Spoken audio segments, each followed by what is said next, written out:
Sana makatulong sa inyo sa kondisyon ng kalapate.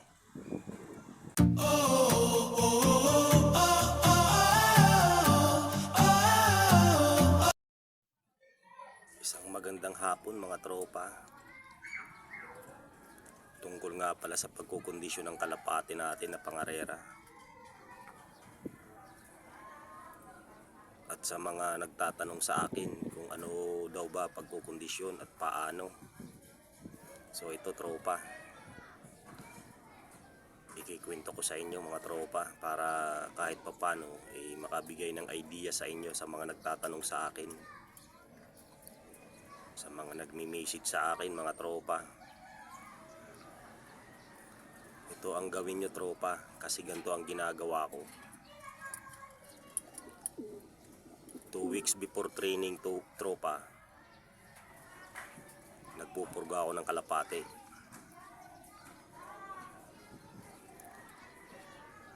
Pagkapurga ko ng kalapate tropa, bibilang ako hanggang 15 days tropa.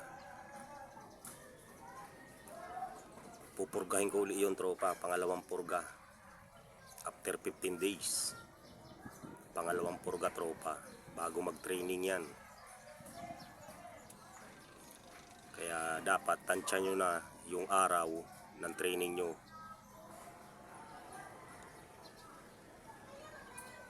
Tapos tropa, hinahayaan ko na lang sila na i-training sa truck ang ating mga kalapati tropa.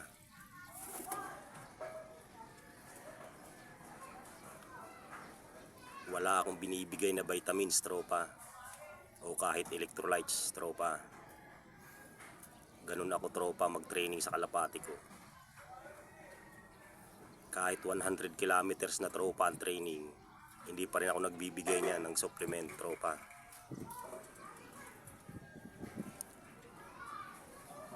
At pagkatapos niyan tropa ng training, syempre may schedule kayo tropa.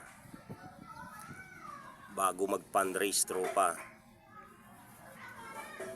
mga 1 week bago mag-fundraise tropa, kailangan yung maglaan ng isang araw para purgahin ulit ang kalapate.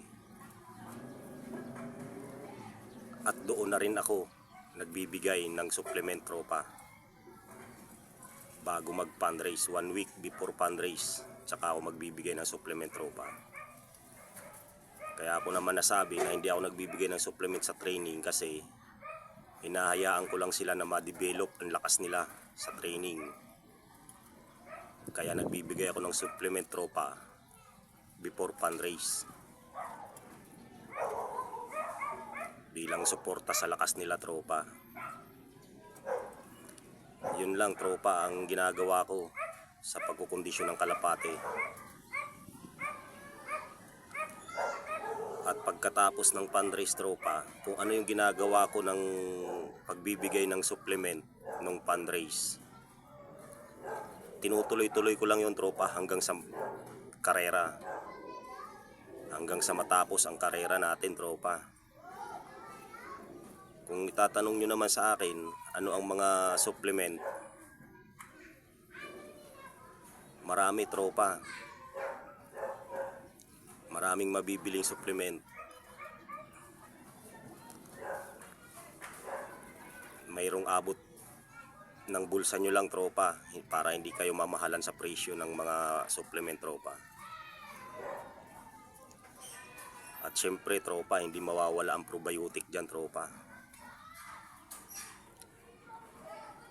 Kailangan lagi may probiotic sa pagkukondisyon ng kalapate natin tropa. Hindi mawawala yan, lalong lalo na ang tropa, HB probiotic. Ang ganda nun tropa, mamaya ipapakita ko sa inyo. Dahil ang HB probiotic, hindi nyo na kailangan ng apple cider tropa, kasi siya mismo tropa mayroon ng acid tropa. Ang HB probiotic, ipapakita ko sa inyo yan mamaya tropa. Yun lang tropa, napakasimple lang. At hindi ako naglo-loaded ng supplement sa kalapati tropa. Nagbibigay lang ako bilang support sa lakas nila tropa. Dahil ang kagalingan ng kalapate nasa kanila na yan tropa kung talagang uuwi sila. Wala sa supplement tropa. Support lang ang supplement sa kalapate natin tropa. Yun lang ang may bibigay ko sa inyo mga tropa. At ipapakita ko na nga ang ating gamit na HB Probiotic. Ito na nga yun tropa, Super HB for animals only. High level of probiotic. Ayan tropa ang gamit ko. Ayan o. Ang laki ng pagkakaiba nito tropa sa ibang mga probiotic. Ang dami ng dala nito tropa.